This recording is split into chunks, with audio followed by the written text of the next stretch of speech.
Hello, friends, and welcome to another Go Math distance learning lesson. Today's lesson will be found on page 753 in your Go Math workbook. It's a lesson 11.9 titled Show Equal Parts of a Whole.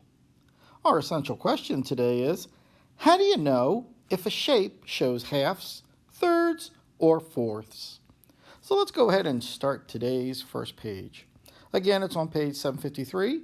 You should be opening your Go Math workbook and doing this along with me. For our first problem, they want us to circle the shapes that show equal parts. Circle the shapes that show equal parts. So let's take a look at each shape and see if they are divided into equal parts. Taking a look at this first shape, a rectangle, that does not look like it's divided into equal parts where each part is the same shape and the same size. So we're not going to circle that one. Let's go over here to this circle. Does that look like it's divided into two pieces that are the same shape and the same size? I think they are. So we'll go ahead and circle that one. Circle the cycle. Coming over to this next circle, that does not look like they are equal parts. This one is a lot bigger, or the one on the left is a lot bigger than the one on the right. The shape next to it, this square, nope, not divided into equal parts. Neither is the triangle. But down here, this cube, or square, I'm sorry, looks like it is divided into equal parts. So we are going to circle that one. And finally, this rectangle over here also looks like it's divided into equal parts. So we're going to go ahead and circle that one as well. All right. Now let's move on to page 754.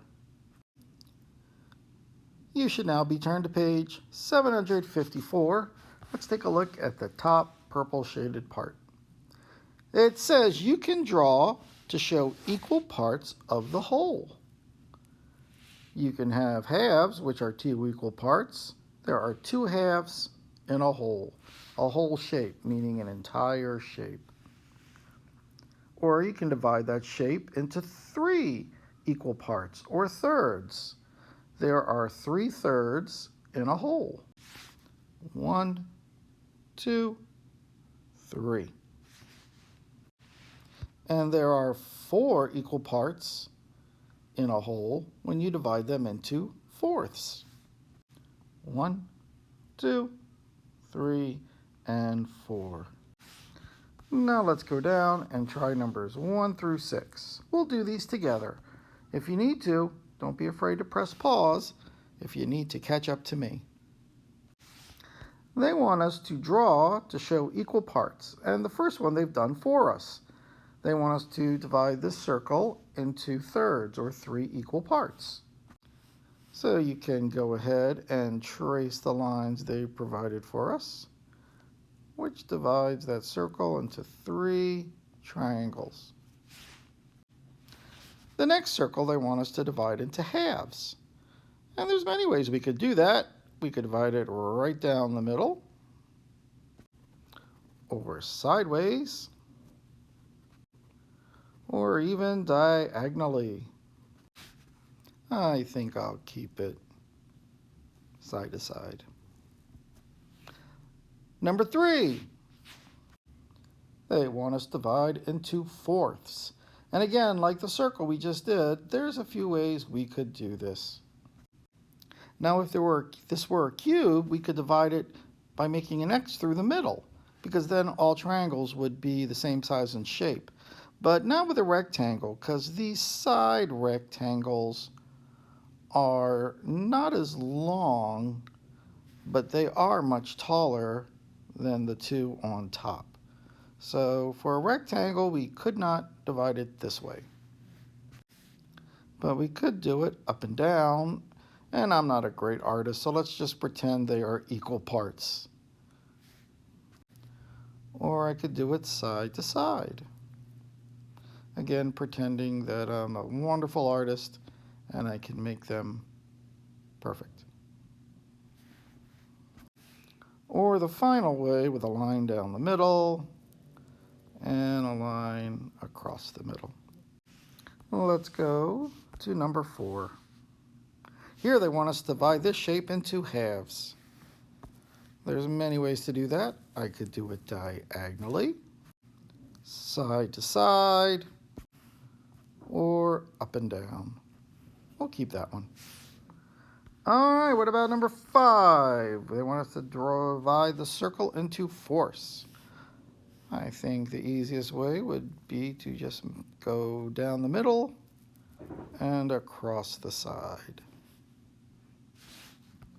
And for number 6, they want us to do thirds.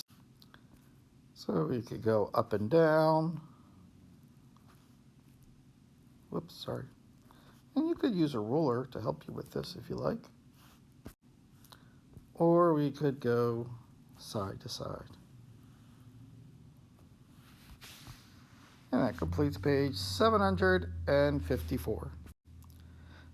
For page 755, you will do this one on your own. Numbers 7 through 15, you will divide those shapes into equal parts as they have told you to do, whether it be halves or fourths or thirds. At the bottom of the page, they want you to take a look at how this shape has been divided and answer the question, does this shape show thirds? And explain why or why not. So right now you can hit pause on the video, complete this page, and when you're ready to check your answers, go ahead and press play. All right, you've pressed play and now you're ready to check your answers. There is more than one correct way to do these.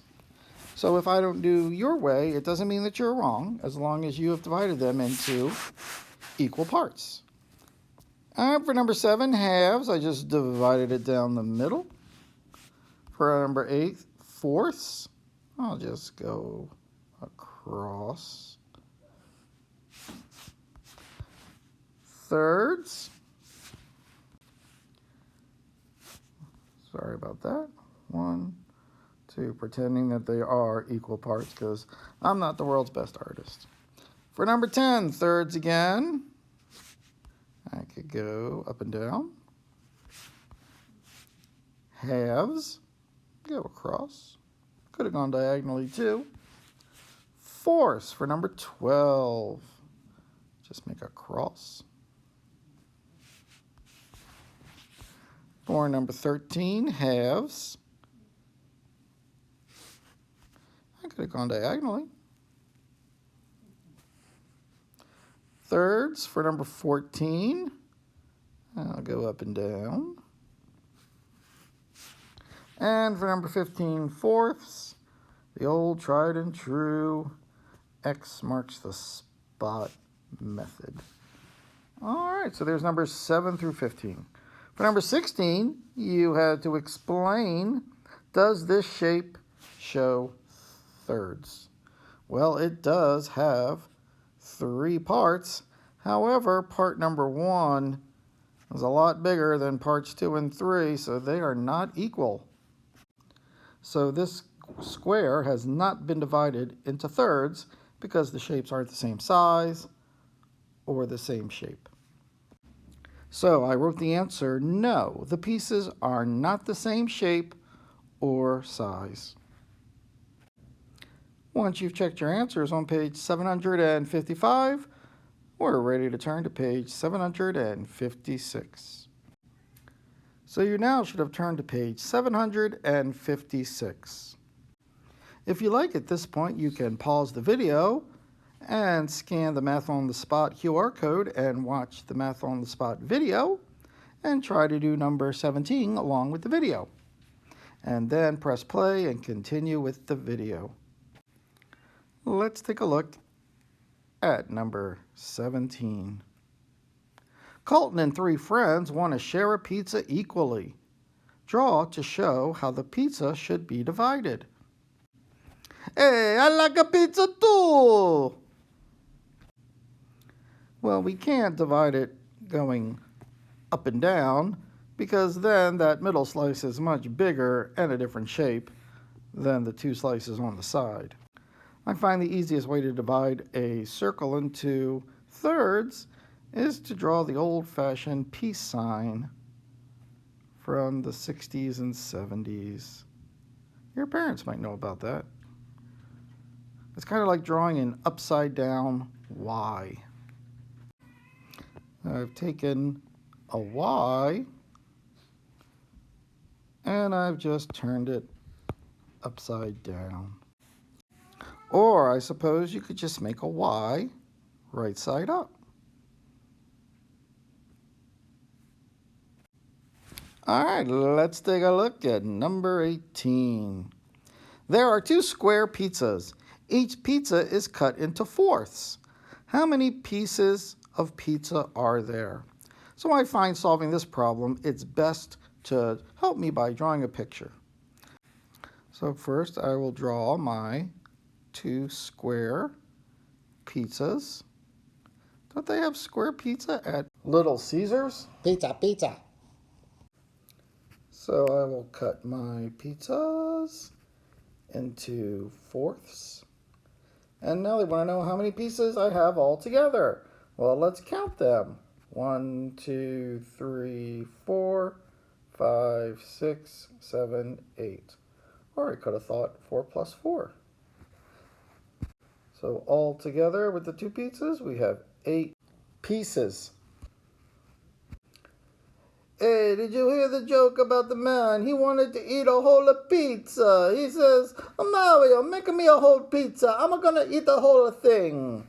And Mario says to the man, well, would you like me to cut the pizza into 4 slices or into 8 slices? And the man says, I cut it into 4. I don't think I could eat 8. Get it? To slice it into 4? Forget it. Now let's take a look at number 19. Fill in the bubble next to the shapes that show thirds and explain your answer. So first we have to color the bubbles of each shape that shows thirds. I think this first one shows thirds. They're all the same shape and size, and there's 3. Not the second one. I don't think these two are the same as this one. This third one does, our good old circle with a Y in the middle. And the fourth one, no, I don't think so. This one down here is a lot bigger than these two on top. And now we have to explain why we chose the two shapes we did. So on the lines we can write, the shapes I chose have 3 equal parts that are the same size and the same shape. And that completes page 756. So now you can turn to page 757 and 758, complete that homework page, take a picture of both sides, and upload it onto Seesaw. And that completes today's math lesson. See ya!